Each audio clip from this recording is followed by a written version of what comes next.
नमस्कार, आप देख रहे हैं जनादेश न्यूज। मैं हूं आपके साथ रश्मि त्रिवेदी। खबरें शुरू करने से पहले एक नजर हेडलाइंस पर।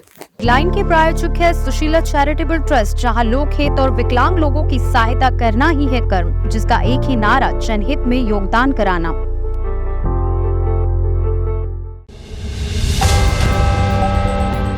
काश मुझे भी बचपन में रहने के लिए ऐसा घर मिला होता। महाराष्ट्र के सोलापुर में भावुक होकर रो पड़े पीएम मोदी। 16 साल से कम उम्र के बच्चों की कोचिंग बंद, बिना मंजूरी नहीं खुलेंगे कोचिंग सेंटर, केंद्र की नई गाइडलाइन। लोकसभा चुनाव से पहले गुजरात में कांग्रेस को बड़ा झटका, अब विधायक सीजे चावड़ा ने छोड़ी पार्टी। अब खबरें विस्तार से। महाराष्ट्र के सोलापुर में प्रधानमंत्री नरेंद्र मोदी ने पीएम आवास योजना के लाभार्थियों को घर दिए। पीएम मोदी ने इस अवसर पर कहा है कि उन्हें खुशी है कि गरीबों को पक्के घर मिल रहे हैं। उन्होंने कहा कि काश मुझे भी बचपन में ऐसा ही घर मिला होता। पीएम इस दौरान भावुक भी हो गए। प्रधानमंत्री नरेंद्र मोदी शुक्रवार को महाराष्ट्र के सोलापुर पहुंचे। पीएम ने यहां कई विकास परियोजनाओं का उद्घाटन और शिलान्यास किया। प्रधानमंत्री दक्षिणी महाराष्ट्र के सोलापुर में सुबह करीब 10:45 पर एक सार्वजनिक कार्यक्रम में राज्य के लिए लगभग 2000 करोड़ रुपए की 8 अमृत परियोजनाओं की आधारशिला रखी।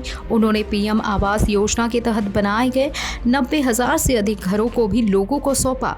इस दौरान पीएम मोदी भावुक नजर आए। उन्होंने कहा कि मुझे खुशी है कि सोलापुर के हजारों गरीबों और मजदूर साथियों के लिए हमने जो संकल्प लिया था वह आज पूरा हो रहा है।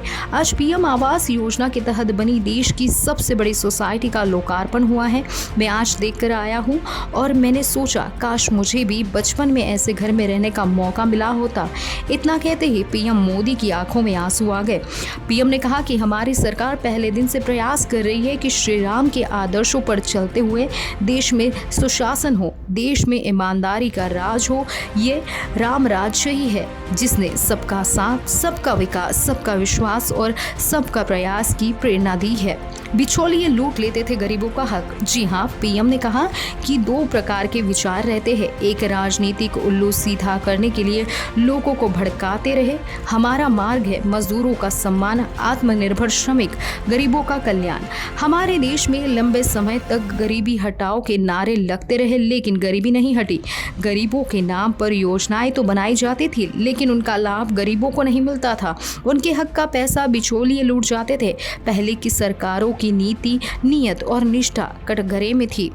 बोलते बोलते रुक गए प्रधानमंत्री नरेंद्र मोदी। जी हाँ, प्रधानमंत्री ने कहा कि जिन्हें कभी किसी ने पूछा नहीं उन्हें मोदी ने पूछा है, जिन्हें कभी किसी ने पूछा नहीं उन्हें मोदी ने पूछा है। पीएम ने कहा कि देश के सबसे बड़ी सोसाइटी का लोकार्पण सोलापुर में हुआ है। पीएम ने कहा कि मैं जब सोसाइटी गया तो देखकर लगा कि काश बचपन में मुझे भी ऐसे ही घर में रहने का मौका मिला होता। इतना कहकर पीएम की आंखें नम हो गई, उनका गला रुंध गया और आंखों से आंसू बहने लगे। पीएम बोलते हुए रुक गए। कुछ सेकंड का ब्रेक लेने के बाद रुधे हुए गले से पीएम ने आगे अपना भाषण शुरू किया। मुझे खुशी है कि सोलापुर के हजारों गरीबों के लिए, हजारों मजदूर साथियों के लिए हमने जो संकल्प लिया था वो आज पूरा हो रहा है। आज पीएम आवास योजना के तहत बनी देश की सबसे बड़ी सोसाइटी का लोकार्पण हुआ है और मैं जाकर के देख के आया। मुझे भी लगा कि काश मुझे भी बचपन में ऐसे घर में रहने का मौका मिला।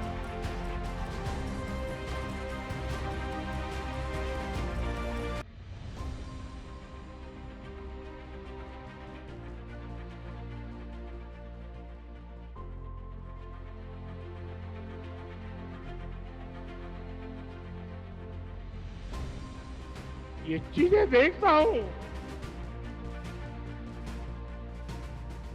मन को इतना संतोष होता है। इन हजारों परिवारों के सपने जब साकार होते हैं तो उनका के आशीर्वाद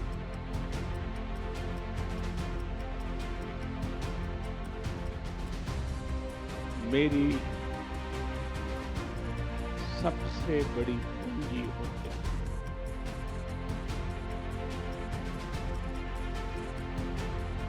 और जब मैं इस प्रोजेक्ट का शिलान्यास करने आया था,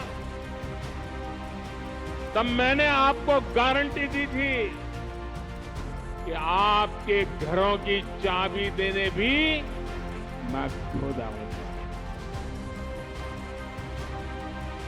आज मोदी ने ये गारंटी पूरी की है।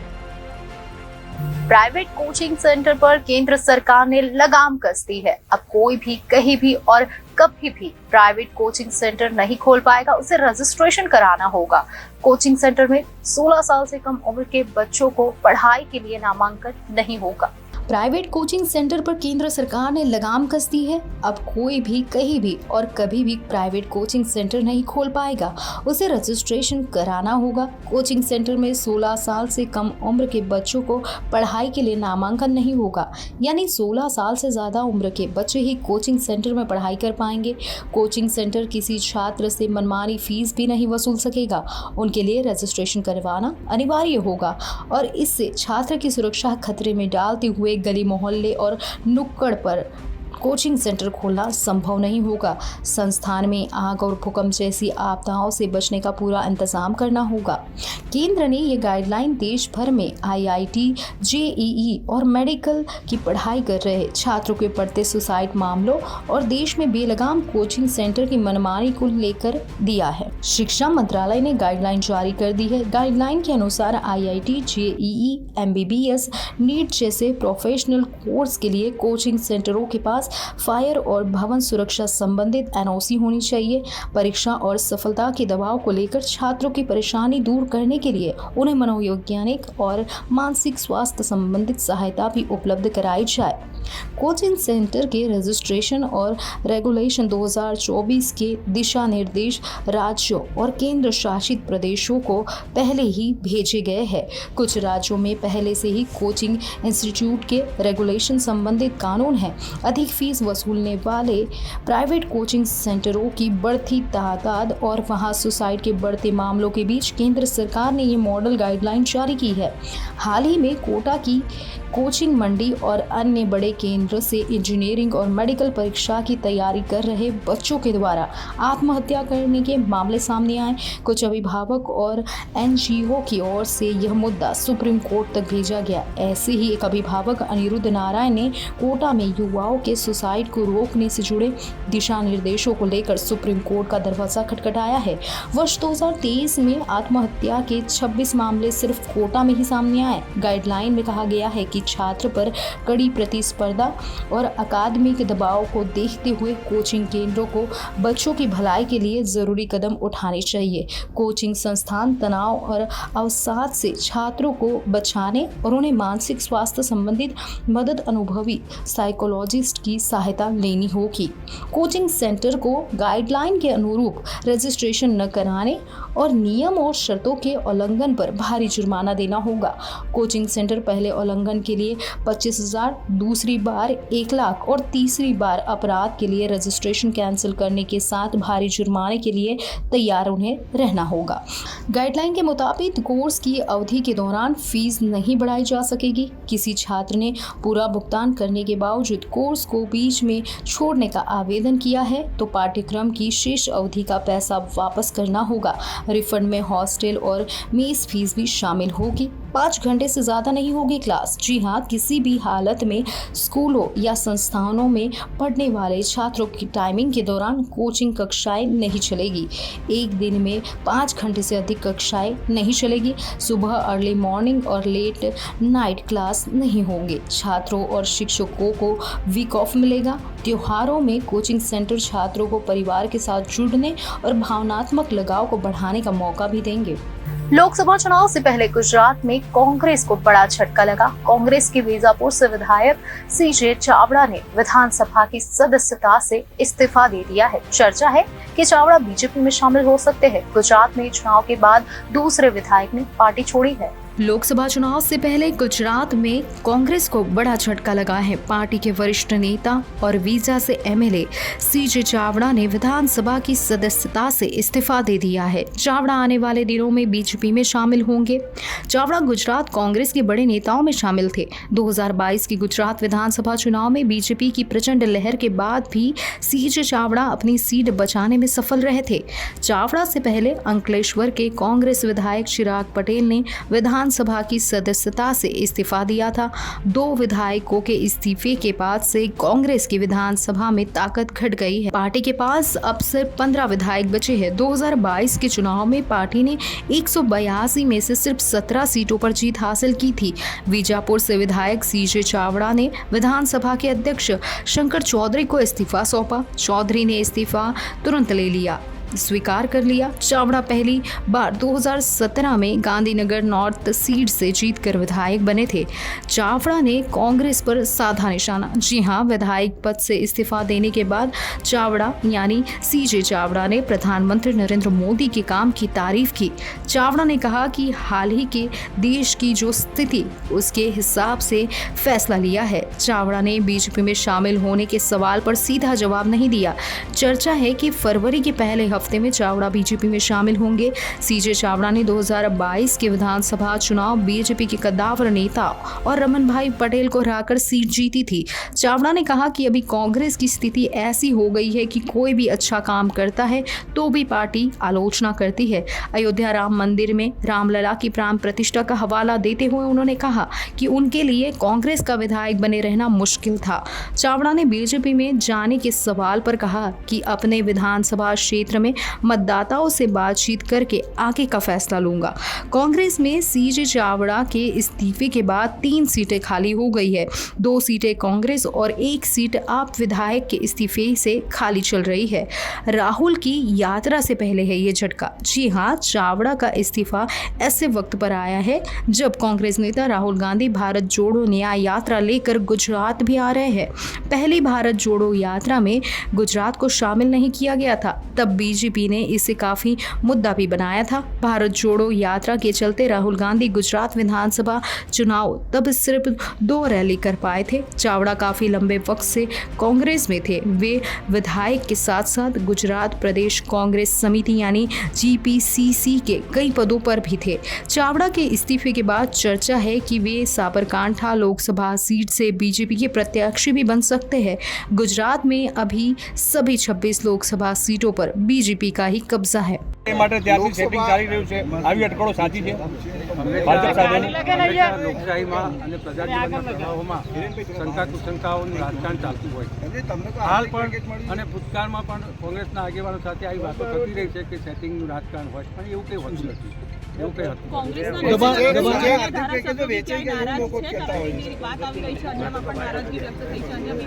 કોંગ્રેસના ઘણા દિગ્ગજ નેતાઓ ધારાસભ્ય હોય ન હોય અને કોંગ્રેસના ધારાસભ્ય પદે હોય એવા ઘણા નેતાઓ આ નિવેદનોથી અને ખાસ કરીને હાલ જે પ્રવાસ ચાલી રહ્યો છે એમાં કોંગ્રેસની નિવેદનો આપે છે નારાજ છે। ભાજપ લોકસભા ઓફર કરે તો લડશો સાહેબ, ભાજપ લોકસભા ઓફર કરે તો લડશો ખરા ઈચ્છા કરે?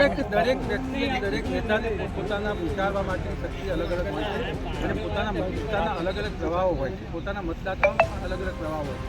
એટલે એ ચોક્કસ નારાજ હોય પરંતુ એમને આપવું ના આપવું, રાજીનામું આપવું ના આપવું એમના વ્યક્તિગત। ડોક્ટર સીજે ચાવડા લોકસભા લડશે? ઓફરો થઈ છે એવું નથી। હંમેશા મારું રાજકારણ નેગેટિવ રાજકારણ હંમેશા ચૂંટણીનો સમય પ્રવર્તન જે થયા, પરંતુ વિધાનસભામાં આપણે મને સાંભળ્યો હશે કે ક્યારે પણ સામે કામ કરતી સરકારને ઉણપો બતાવી છે, એમને ટીકા ટિપ્પણીઓ પડી નથી। કોઈ વ્યક્તિગત રાજકીય નેતાના જીવન વિશે પણ મેં ટીકા ટિપ્પણીઓ કરી નથી, પાર્ટી વિશે કરી। શક્તિસિંહનું નિવેદન હતું કે ભાજપમાં ગયેલા કોંગ્રેસના નેતાઓ લડી રહ્યા છે, તમે એને કેવી રીતે જુઓ છો આ નિવેદનને? શક્તિસિંહ એમની જગ્યાએ સાચા છે। શક્તિસિંહ કોંગ્રેસ પક્ષના જ્યારે નેતા હોય ત્યારે કોંગ્રેસ પક્ષને અનુકૂળ વાત એમને કરવી પડે, એટલે એ એમને અનુકૂળ વાત કરી રહ્યા છે। પરંતુ ભારતીય જનતા પક્ષમાં આવેલા નેતાઓ જ્યારે જેનો દુરુપયોગ કરવા જેવો લાગ્યો છે તો પાર્ટીએ કર્યો છે, એનો અર્થ એ નથી કે હું ભારતીય જનતા પક્ષમાં જોડાઈ ગયો છું. ડોક્ટર સીએ ચાવડાને સાહેબ લોકસભા લડાવવાનું કમિટમેન્ટ છે, ભાજપનું કમિટમેન્ટ છે લોકસભા લડાવવાનું. કોઈ કમિટમેન્ટ નથી. સીજે તમારા ખાસ ભાઈબંધ જ્યારે તમે સાથે જ મોટે ભાગે દેખાવ છો બળદેવજી, એ પણ હાથ પકડીને તમે લઈ જશો? કોઈને લઈ જવા માટે કોઈ પ્રેશર નથી. એવું પ્રેશર હોત હું આજે જ લઈ ગયો હોત. એમને બધાને સૌને વિચારવાનું સ્વતંત્ર વિચારવાની શક્તિઓ છે. નથી, સલાહ તો માગી હશે ને તમારી કંઈ ચર્ચા વિચારણા ભાઈબંધી, પરંતુ આ પહેલા ચોક્કસ 4 જણની હું છુપા માંગતો નથી. ચોક્કસ મારી સાથે સંકળાયેલા નેતાઓને મેં માર્ગદર્શન કર્યું છે કે હવે હું લાંબો સમય આ પાર્ટીનો JCB નું ટાયર છૂટું પડ્યું એવું ગણાય સાહેબ. બોલી તો લેવા દો બાપુ. અને મિત્રો પણ गुजरात के बड़ौदा में हुए नाव हादसे में बड़ा खुलासा सामने आया है। इसके अनुसार न्यू सनराइज स्कूल ने अभिभावक से बच्चों को वाटर पार्क ले जाने के नाम पर रुपए लिए थे, लेकिन बच्चों को हरनी झील पर ले जाया गया। अभिभावक का आरोप है कि स्कूल ने पिकनिक की जगह बदली, लेकिन बताया नहीं था। गुजरात के वडोदरा झील हादसे में सामने आया कि न्यू सनराइज स्कूल के पिकनिक के लिए वाटर पार्क ले जाने की बात कही गई थी, लेकिन स्कूल ने पिकनिक की जगह बदल दी। हादसे के बाद रोज की तरह अभिभावक अपने बच्चों को लेने के लिए स्कूल पहुंचे थे। वहां पर उन्हें बच्चों की मौत की सूचना मिली। यह भी जांच में सामने आया कि स्कूल ने पिकनिक के बारे में जिले के DEO से भी कोई पत्राचार नहीं किया था। हादसे में मारे गए बच्चों के परिजनों ने आरोप लगाया है कि स्कूल ने पिकनिक के लिए 750 रुपए भी लिए थे। ऐसा देखा गया है कि अक्सर स्कूल प्रबंधन जब बच्चों को बाहर ले जाते हैं तो परमिशन लेटर में लिख देते हैं कि बच्चों की सुरक्षा की जिम्मेदारी पेरेंट्स की होगी, जबकि पिकनिक और आउटडोर एक्टिविटी में सुरक्षा की जिम्मेदारी स्कूल की होनी चाहिए। वडोदरा पुलिस ने अभी तक स्कूल प्रशासन के खिलाफ कोई कार्रवाई नहीं की है। रिपोर्ट्स के अनुसार वाकोड़िया स्थित न्यू सनराइज स्कूल के 80 छात्रों शिक्षकों के साथ पिकनिक के लिए गए थे।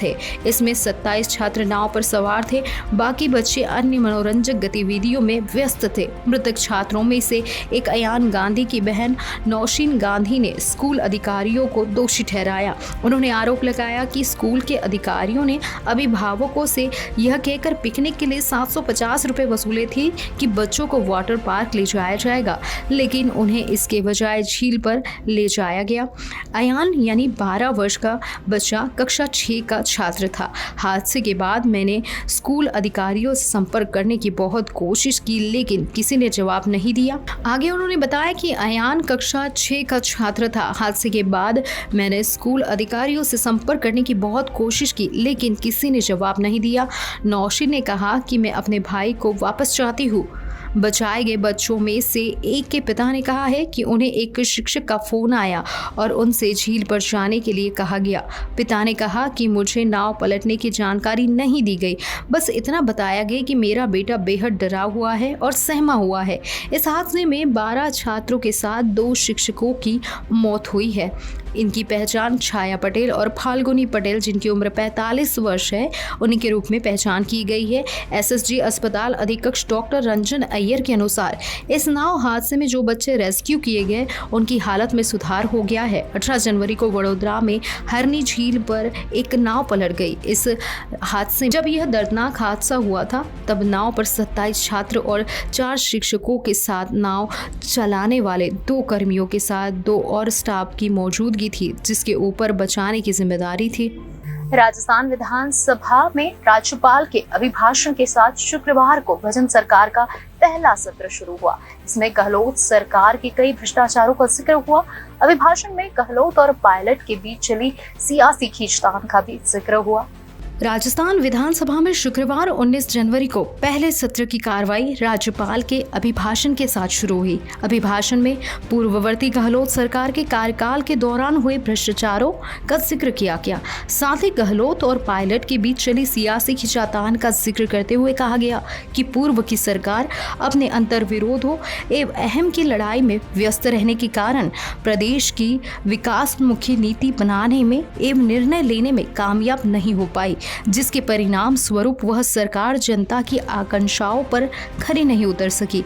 अभिभाषण के दौरान प्रधानमंत्री नरेंद्र मोदी जी की गारंटियों को पूरा करने का वादा किया गया।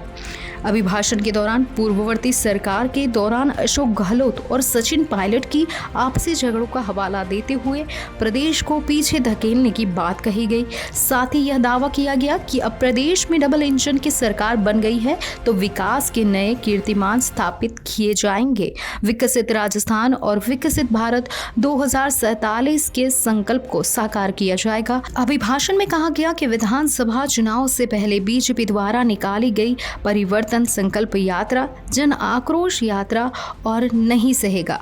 राजस्थान जैसे अभियानों के माध्यम से सत्ता में परिवर्तन हुआ। राजस्थान को अस्थिरता और अराजकता के अंधकार में सुशासन के प्रकाश की ओर ले जाकर विकसित, शिक्षित व खुशहाल राजस्थान की परिकल्पना को पूरा किया जाएगा। प्रदेश में सत्ता परिवर्तन के लिए जनता का आभार जताया गया। राज्यपाल के अभिभाषण के मुताबिक विगत सरकार की अविवेकपूर्ण नीतियों, अदूरदर्शी निर्णयों तथा आर्थिक कुप्रबंधन के बीते 5 वर्ष में राजस्थान को आर्थिक आपातकाल की ओर अग्रसर किया है, जिसके फलस्वरूप राजस्थान पुनः बीमारों और सबसे ज्यादा कर्जदार राज्य की श्रेणी में आ गया है। आरबीआई की एक रिपोर्ट की माने तो आज प्रदेश का कर्ज 5.59 लाख करोड़ रुपए तक पहुंच गया है, जो वर्ष 2019 में महज 3.39 लाख करोड़ रुपए था। वही वर्ष 2019 में प्रति व्यक्ति कर्ज भार 38,782 रुपए से बढ़कर पिछले वित्तीय वर्ष में 70,848 रुपए यानी करीब 2 गुना हो गया है। लोकसभा से निष्कासित टीएमसी सांसद महुआ मोहित्रा आज अपना सरकारी बंगला खाली कर दिया। उन्होंने बताया जा रहा है कि उनके बंगले पर संपदा निदेशालय की टीम पहुंची। गुरुवार को दिल्ली हाई कोर्ट ने बंगला खाली करने की नोटिस पर रोक लगाने की मांग स्वीकार नहीं की। अनैतिक आचरण के आरोप में लोकसभा से निष्कासित टीएमसी सांसद महुआ मोहित्रा ने आज अपना सरकारी बंगला खाली कर दिया। गुरुवार को दिल्ली हाई कोर्ट ने उनकी गुहार ठुकराते हुए संपदा निदेशालय के उस नोटिस पर रोक लगाने से इनकार कर दिया, जिसके जरिए उन्हें सरकारी आवास खाली करने के लिए कहा गया है। शुक्रवार को संपदा निदेशालय की एक टीम मोहित्रा के बंगले को खाली करवाने के लिए वहां पहुंची। संपदा निदेशालय ने मोहित्रा को घर खाली करने का नोटिस देते हुए कहा था कि अगर महुआ मोहित्रा खुद से सरकारी बंगला खाली नहीं करती है तो उन्हें कानून के हिसाब से वहां से निकाला जा सकता है, जिसके लिए बल का उपयोग भी किया जा सकता है। इसके बाद सरकार ने अपने नोटिस में कहा कि टीएमसी सांसद को बंगला खाली करने के लिए पर्याप्त समय दिया गया था। अदालत ने भी इस मामले में कहा कि मोहित्रा को यह साबित करने में वो विफल रही कि वो अनधिकृत कब्जाधारी नहीं है। दिल्ली हाई कोर्ट ने कहा कि अदालत के सामने कोई विशेष नियम नहीं लाया गया है जो सांसद सदस्यों के सांसद न रहने के बाद उन्हें सरकारी आवास से बेदखल करने से रोकता हो। नोटिस के खिलाफ मोहित्रा की मुख्य याचिका पर हाई कोर्ट 24 जनवरी को सुनवाई करेगा। मोहित्रा ने सरकारी बंगले को खाली करने के नोटिस के खिलाफ गुरुवार को दिल्ली हाई कोर्ट का रुख किया और संपदा निदेशालय के नोटिस को चुनौती दी। सदन की सदस्यता रद्द होने के आधार पर मोहित्रा को आवंटित बंगला खाली करने को कहा गया, जो उन्हें बतौर सांसद आवंटित किया गया था। पिछले साल 8 दिसंबर को लोकसभा से निष्कासित किए जाने के बाद उनके सरकारी बंगले का आवंटन रद्द कर दिया गया था। उन्हें 7 जनवरी तक घर खाली करने के लिए कहा गया था। असम के जोरहाट शहर में मार्ग बदलने के लिए कांग्रेस के नेता राहुल गांधी की भारत जोड़ो न्याय यात्रा के खिलाफ एफआईआर दर्ज की गई है। मार्च ने अनुमति के अनुसार केबी रोड की ओर जाने के बजाय शहर के अंदर का रूट लिया। यात्रा ने नागालैंड से शिवसागर जिले में हलुवांटी के रास्ते असम में एंट्री। असम में राहुल गांधी की भारत जोड़ो न्याय यात्रा मुसीबत में फंस गई है। यात्रा के आयोजक केबी बाइजू पर एफआईआर दर्ज हुई है। आरोप है कि जोरहाट शहर के अंदर पहले से निर्धारित मार्ग के बजाय भारत जोड़ो न्याय यात्रा दूसरे रास्ते से निकाली गई। एक अधिकारी ने कहा है कि अनुमति के अनुसार यात्रा को केबी रोड की ओर से जाने की अनुमति मिली थी, लेकिन इस रास्ते पर बढ़ने के बजाय यह शहर में एक अन्य मार्ग से चली गई, जिससे क्षेत्र में अराजक स्थिति पैदा हो गई। शहर के अंदर ट्रैफिक प्रभावित हुआ। पुलिस ने कहा कि अचानक भीड़ के कारण कुछ लोग गिर गए, भगदड़ जैसी स्थिति पैदा हो गई। घटना का स्वतः संज्ञान लेते हुए यात्रा और उसके प्रमुख आयोजक के खिलाफ जोरहाट सदर थाने में एफआईआर दर्ज की गई। अधिकारी ने कहा है कि यात्रा ने सड़क सुरक्षा नियमों का उल्लंघन किया और जिला प्रशासन के नियमों का पालन नहीं किया। इस बीच असम के विपक्षी नेता देवव्रत सैकिया ने भी दावा किया है कि एफआईआर यात्रा के रास्ते में अनावश्यक बाधाएं खड़ी करने की एक चाल है।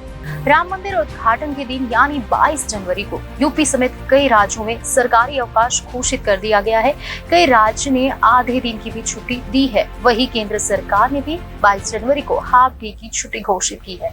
देश के किन किन राज्यों में सार्वजनिक अवकाश है, ये हम आपको बताएं।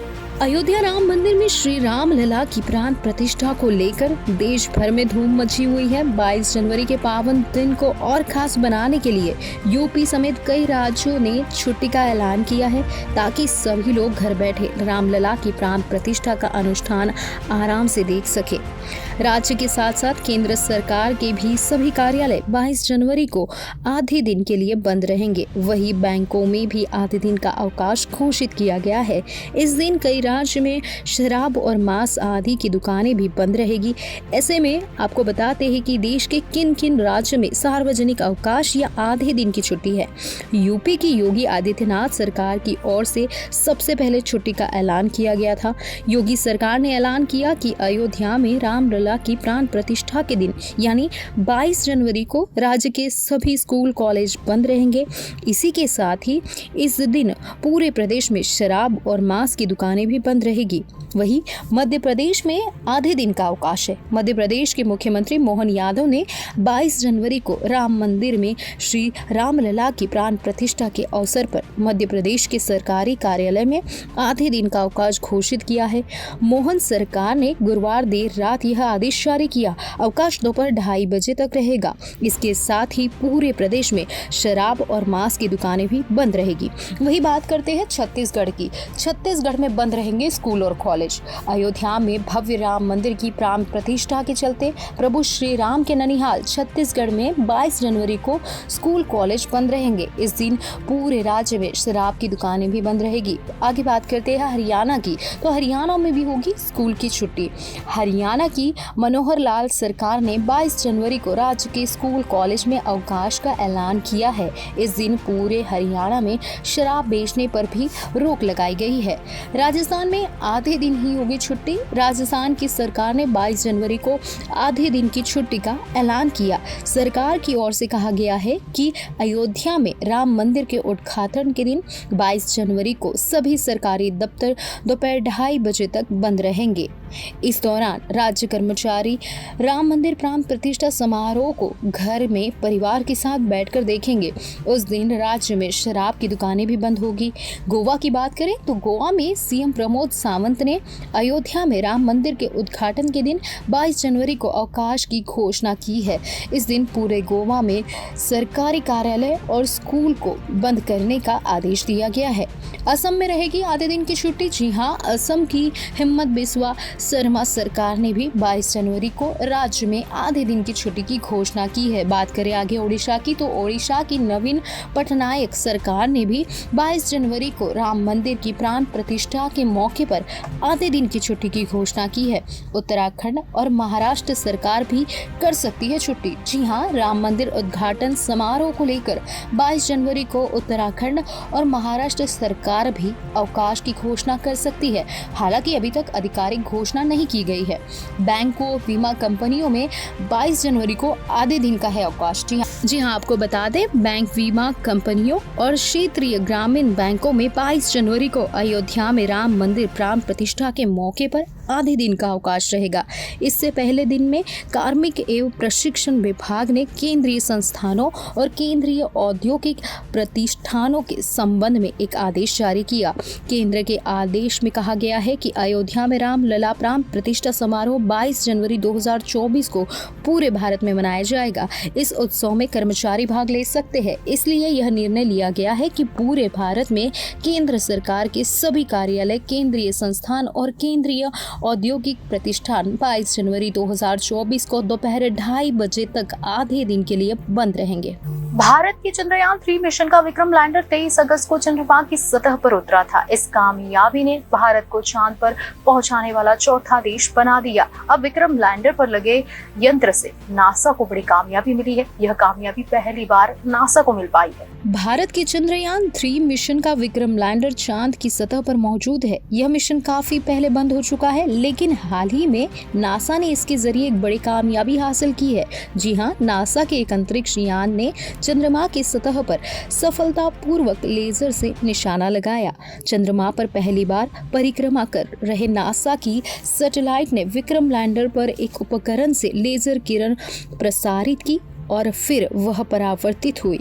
इस प्रयोग के जरिए चंद्रमा की सतह पर टॉर्गोस का सटीक पता लगाने में कामयाबी मिलेगी। भारत के चंद्रयान 3 मिशन का विक्रम लैंडर 23 अगस्त को सफलतापूर्वक चंद्रमा पर उतरा था। उसने एक ऐतिहासिक लैंडिंग की थी। चंद्रमा के दक्षिणी ध्रुव के शिव शक्ति पॉइंट पर यह उतरा था। इसके अंदर से प्रज्ञान रोवर भी निकला था, जिसने सतह पर कई प्रयोग किए थे। नासा ने एक बयान में कहा, 12 दिसंबर 2023 को 3 PM पर नासा के लूनर रिकॉनेसेंस ऑर्बिटर यानी LRO ने अपने लेजर अल्टीमीटर उपकरण को विक्रम की ओर पॉइंट किया। कैसे किया गया प्रोग्राम? बयान में आगे कहा गया कि जब लेजर ट्रांसमिट किया गया तो लैंडर LRO से 100 किलोमीटर दूर चंद्रमा के दक्षिणी ध्रुव क्षेत्र के पास मैंजिनस क्रेटर के पास था। ऑर्बिटर ने विक्रम पर लगे एक छोटे नासा रेट्रो रिफ्लेक्टर के वापस लौटकर आई रोशनी को दर्ज किया। इसके बाद नासा वैज्ञानिकों को पता चला कि उनकी तकनीक काम कर गई है। नासा के मुताबिक किसी वस्तु को और लेजर पल्स भेजना जमीन से पृथ्वी की परिक्रमा करने वाले उपग्रहों को ट्रैक करने के लिए इस्तेमाल होने वाला तरीका है, लेकिन चंद्रमा पर तकनीक को उल्टा इस्तेमाल किया गया। एक चलते अंतरिक्ष यान से एक स्थिर अंतरिक्ष यान पर लेजर पल्स को भेजा गया ताकि उसके सटीक स्थान का पता किया जा सके। वैज्ञानिक जिया ओली सन ने कहा कि हमने दिखाया है कि हम चंद्रमा की कक्षा के सतह पर अपने रेट्रो रिफ्लेक्टर का पता लगा सकते हैं। इसरो ने बयान में कहा कि चंद्रयान 3 लैंडर पर लेजर रेट्रो रिफ्लेक्टर एरे यानी LRA के काम शुरू कर दिया गया है। अंतर्राष्ट्रीय सहयोग के तहत नासा के LRA को विक्रम लैंडर पर लगाया गया था।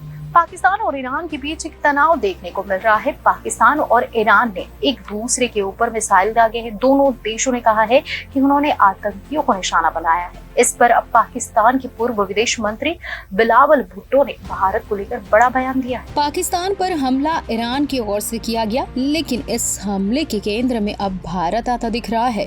पाकिस्तान के पूर्व विदेश मंत्री बिलावल भुट्टो जरदारी ने ईरान की ओर से किए गए हमलों को लेकर भारत पर निशाना साधा। पाकिस्तान पीपल्स पार्टी के अध्यक्ष बिलावल भुट्टो जरदारी ने गुरुवार को ईरान की ओर से हुए हमलों को हवाई क्षेत्र का उल्लंघन बताया। पाकिस्तान की ओर से किए गए पलटवार का उन्होंने समर्थन किया और कहा कि प्रतिक्रिया हमारा अधिकार है। ईरान ने मंगलवार को पाकिस्तान के बलूचिस्तान में मिसाइल और ड्रोन से हमले किए। ईरान का कहना है कि उसने यह हमला आतंकी संगठन जैश अल अदल के ठिकानों को निशाना बनाकर किया था। पाकिस्तान हमले से इतना नाराज हुआ कि उसने ईरान के राजदूत को निकाल दिया और अपने राजदूत को वापस बुला लिया। इसके बाद पाकिस्तान की ओर से ईरान में मिसाइल हमला किया गया। पाकिस्तान का कहना है कि उसने भी आतंकियों को निशाना बनाया है। बिलावल ने कहा है कि पाकिस्तान पर इस तरह का हमला एक ट्रेड बन गया है। बिलावल भुट्टो ने कहा कि हमारे रीजन यानी दक्षिण एशिया में एक ट्रेड शुरू हुआ है और उसकी हमें आलोचना करनी चाहिए। उन्होंने कहा, घरेलू प्रेशर को कम करने और जनता को खुश करने के लिए एक इंटरनेशनल विवाद किया जाता है। भारत में जब चुनाव चल रहे थे तब उन्होंने भी कुछ ऐसा ही किया था। हमने तब भी सख्त जवाब दिया था। आजकल ईरान के अंदर भी काफ़ी प्रेशर है। हालांकि बिलावल अपने बयानों से इस बात का जिक्र करना भूल गए कि रीजन में उनका ही देश है जो लगातार आतंक फैलाता है, जिससे ईरान भारत के साथ साथ खुद उनका भी देश परेशान है। बिलावल ने आगे कहा कि किसी को भी यह नहीं सोचना चाहिए कि वह पाकिस्तान पर हमला कर सकता है या उसकी संप्रभुता का उल्लंघन कर सकता है। मुझे लगता है कि पाकिस्तान की ओर से ईरान में आतंकी समूहों को निशाना बनाने पर हमारी प्रतिक्रिया न केवल अनुपातिक थी बल्कि अंतर्राष्ट्रीय कानून के तहत आत्मरक्षा के अधिकार के रूप में हमारा अधिकार था। बिलावल ने चिंता व्यक्त करते हुए कहा कि इस मुद्दे का क्षेत्रीय संघर्ष में बदलना एक खतरनाक विचार है। एक्टर सुनील शेट्टी अपने बेटे आहान शेट्टी के साथ उज्जैन के महाकालेश्वर मंदिर पहुंचे। दोनों पिता और बेटे ने बाबा के दर्शन भी किए और भस्म आरती में शामिल भी हुए। सुनील शेट्टी को उज्जैन जाकर बहुत अच्छा लगा। उन्होंने कहा कि उन्हें ऐसा कभी महसूस नहीं हुआ। सुप्रसिद्ध बॉलीवुड एक्टर सुनील शेट्टी अपने बेटे आहान शेट्टी के साथ बाबा महाकाल की भस्म आरती में शामिल होने के लिए महाकालेश्वर मंदिर उज्जैन पहुंचे, जहां उन्होंने तड़के होने वाली भस्म आरती में भाग लिया और भगवान के दर्शन किए। दोनों ने नंदी बाबा का ध्यान भी लगाया। उन्होंने कहा कि वे पहली बार बाबा की भस्म आरती में शामिल हुए हैं। उन्हें बहुत अच्छा लगा। अब वे महाकाल दर्शन करने उज्जैन हर साल आएंगे। विश्व प्रसिद्ध बाबा महाकाल की तड़के होने वाली भस्म आरती में शामिल होने के लिए फिल्म एक्टर सुनील शेट्टी अपने बेटे आहान शेट्टी के साथ महाकालेश्वर मंदिर पहुंचे, जहां उन्होंने अपने बेटे के साथ नंदी हाल से भस्म आरती के दर्शन किए। वो बाबा का ध्यान भी लगाया। उन्होंने मीडिया को बताया कि वे पहली बार अपने बेटे के साथ महाकाल की भस्म आरती में शामिल हुए हैं। उन्होंने यहाँ की दर्शन व्यवस्था की भी बहुत सराहना की। उन्होंने कहा कि मुझे यहाँ इतना अच्छा लगा कि अब मैं यहाँ हर साल दर्शन करने आऊंगा। भस्म आरती में शामिल होने के बाद सुनील शेट्टी ने कहा कि महाकाल के दर्शन पाकर जो महसूस हुआ उन्हें वैसा कभी महसूस नहीं हुआ। पिछले साल सुनील शेट्टी की बेटी आशिया शेट्टी और उनके पति क्रिकेटर केएल राहुल भी मध्य प्रदेश के उज्जैन में महाकालेश्वर मंदिर का दौरा उन्होंने किया था। दोनों की कई तस्वीरें ऑनलाइन सामने आई, जिसमें उन्हें मंदिर के अंदर प्रार्थना करते हुए देखा गया। अधिया ने पीले रंग की साड़ी पहनी हुई थी, जबकि केएल राहुल ने क्रीम कलर की ड्रेस में वो नजर आए। दोनों की सादगी ने फैंस का दिल जीत लिया था। जेएम मतलब जेनेटिक मॉडिफाइड सरसों का केंद्र सरकार ने एक बार फिर से तरफदारी की है। गुरुवार को केंद्र सरकार ने सुप्रीम कोर्ट में जेएम सरसों की तरफदारी करते हुए इसे राष्ट्रहित और जनहित में बताया। सरकार ने कहा कि इसमें कॉमन पीपल को गुणवत्तापूर्ण और सस्ते एडिबल ऑयल की उपलब्धता सुनिश्चित की जा सकेगी। जीन के हेरफेर से तैयार किए गए सरसों की केंद्र सरकार ने एक बार फिर से वकालत की है। सरकार ने गुरुवार को सुप्रीम कोर्ट में कहा कि भारत के लिए क्या सही है उसी बात को वह उठाना चाहती है। सरकार का कहना है कि जेएम सरसों के जरिए ही आम आदमी को सस्ते और क्वालिटी एडिबल ऑयल की आपूर्ति सुनिश्चित की जा सकती है। केंद्र ने कहा है कि जेएम सरसों के जरिए एडिबल ऑयल के क्षेत्र में आयात पर निर्भरता भी कम की जा सकती है। सुप्रीम कोर्ट में जेएम सरसों के खिलाफ दायर एक पीआईएल की सुनवाई के दौरान केंद्र सरकार की तरफ से पेश होते हुए सॉलिसिटर जनरल तुषार मेहता ने बताया कि भारत में सरसों तेल मोस्ट यूज एडिबल ऑयल है। भारत में जेएम सीड से निकले ऑयल का उपयोग दशकों से किया जा रहा है। अब सरकार चाहती है कि देश में ही जेएम सरसों का उत्पादन किया जाए। इससे यही सस्ते सरसों का उत्पादन हो सकेगा। उन्होंने बताया कि इस समय देश में 50 से 60% एडिबल ऑयल का आयात करना पड़ता है। जस्टिस बीवी नागरत्ना और जस्टिस संजय करोल की बेंच के समक्ष पेश होते हुए तुषार मेहता और एडिशनल सॉलिसिटर जनरल ऐश्वर्य भाटी ने कहा है कि वह तो सिर्फ वही बता रहे हैं जो भारत के हित में है। उन्होंने केंद्र सरकार के कृषि एवं किसान कल्याण मंत्रालय के आर्थिक एवं सांख्यिकी निदेशालय के आंकड़ों का हवाला देते हुए कहा कि देश में बढ़ती जनसंख्या के साथ ही एडिबल ऑयल की मांग भी बढ़ रही है। साल 2020 और 21 के दौरान भारत में खाद्य तेलों की कुल मांग 2.46 करोड़ टन की थी। साल 2020 और 21 के दौरान भारत में खाद्य तेल की कुल मांग 2.46 करोड़ टन की थी। उस साल देश में महज 1.11 करोड़ टन खाद्य तेल ही पैदा किया गया था। इसी तरह से साल 21 और 22 के दौरान कुल मांग के मुकाबले महज 54% यानी 1.34 करोड़ टन ही खाद्य तेल उत्पादित हुए थे। शेष मांग की पूर्ति आयात के जरिए पूरी की गई थी। तुषार मेहता ने बताया कि साल 2021 और 22 में जितने खाद्य तेलों का आयात हुआ था उसके लिए सरकार को 1.15 करोड़ रुपए के बराबर विदेशी मुद्रा खर्च करना पड़ा था। उस साल जितने खाद्य तेलों का आयात हुआ था उसमें से 57% पाम ऑयल, 22% सोयाबीन का तेल और 15% सूर्यमुखी तेल का आयात किया गया था। उसी साल कुछ मात्रा में पीली सरसों तेल का भी आयात किया गया था, जिसे विदेशों में कैनोल ऑयल भी कहते हैं। साल 2022 और 23 में 1.55 करोड़ टन या कुल मांग का 55.76% हिस्सा आयात के जरिए पूरा किया गया था। इसलिए सरकार चाहती है कि देश में जीएम सरसों बीज के जरिए सरसों का ज्यादा उत्पादन किया जाए। आसान भाषा में कहे तो पौधों के जीन या डीएनए में बदलाव कर तैयार किए गए बीजों को जीएम बीज कहा जाता है। बायो इंजीनियरिंग से जुड़े वैज्ञानिक पौधों की आनुवंशिकी को समझते हैं। इसका मतलब है कि वे पौधों के प्राकृतिक डीएनए का पता लगा सकते हैं। इसके बाद इसमें कृत्रिम रूप से कुछ विदेशी जीन डाले जाते हैं, जिससे पौधों का मूल डीएनए बदल जाता है। अगर किसी पौधे के जीन में बदलाव आ जाए तो वह अपने मूल स्वरूप से अलग हो जाए तो उससे तैयार बीजों को जीएम बीज कहा जाता है। दावा किया जा रहा है कि जीएम सरसों से देश में सरसों तेल का उत्पादन 28% तक बढ़ जाएगा। यह सवाल उठ रहा है कि जब किसान जीएम बीज से बम्पर सरसों उगा सकते हैं तो इसका विरोध क्यों किया जा रहा है? तो इसका सबसे बड़ा कारण यह है कि जीएम बीज के कारण किसानों को हर साल बीज खरीदने के लिए मजबूर होना पड़ेगा, यानी किसान अब बीज के मामले में आत्मनिर्भर नहीं रहेंगे। दूसरे, जीएम बीज के आने के बावजूद फसल नई बीमारियों और नए कीड़ों से प्रभावित हो सकती है, जिससे देश के किसान कीटनाशक बनाने वाली बहुराष्ट्रीय कंपनियों के चंगुल में फंस सकते हैं। अभी किसान जो फसल उगाते हैं उसी में से एक हिस्से को बीज के रूप में संरक्षित कर लेते हैं और अगले साल उसी को बोते भी है। बिहार की राजनीति में इस कड़ाके की ठंड में भी फ्लोर वाली गर्माहट आ गई है। उधर केंद्रीय गृह मंत्री अमित शाह ने एक इंटरव्यू में बड़ा बयान दिया। अमित शाह ने नीतीश कुमार के सवाल पर जो कहा है उससे सियासी गलियारों में कयासबाजी का दौर शुरू हो गया है। बिहार में इन दिनों कड़ाके की ठंड है, मौसम की हवा सर्द है, लेकिन सियासत की हवा अचानक से गर्म हो गई है। एक अखबार पत्रिका को दिए गए इंटरव्यू में केंद्रीय गृह मंत्री अमित शाह के इस बयान से और भी गर्माहट आ गई है। उधर लालू प्रसाद यादव अपने बेटे और उप मुख्यमंत्री तेजस्वी यादव के साथ नीतीश कुमार के आवास एक अणे मार्ग पहुंच गए। मुलाकात अभी चल ही रही थी कि जीतन राम मांझी ने कह दिया कि 25 जनवरी तक उनके विधायकों को पटना में जमे रहने के लिए कह दिया गया है। कुछ भी हो सकता है। दरअसल अमित शाह से पत्रिका ने यह सवाल पूछा कि पुराने साथी जो छोड़कर गए थे नीतीश कुमार आदि, ये आना चाहेंगे तो क्या रास्ते खुले हैं?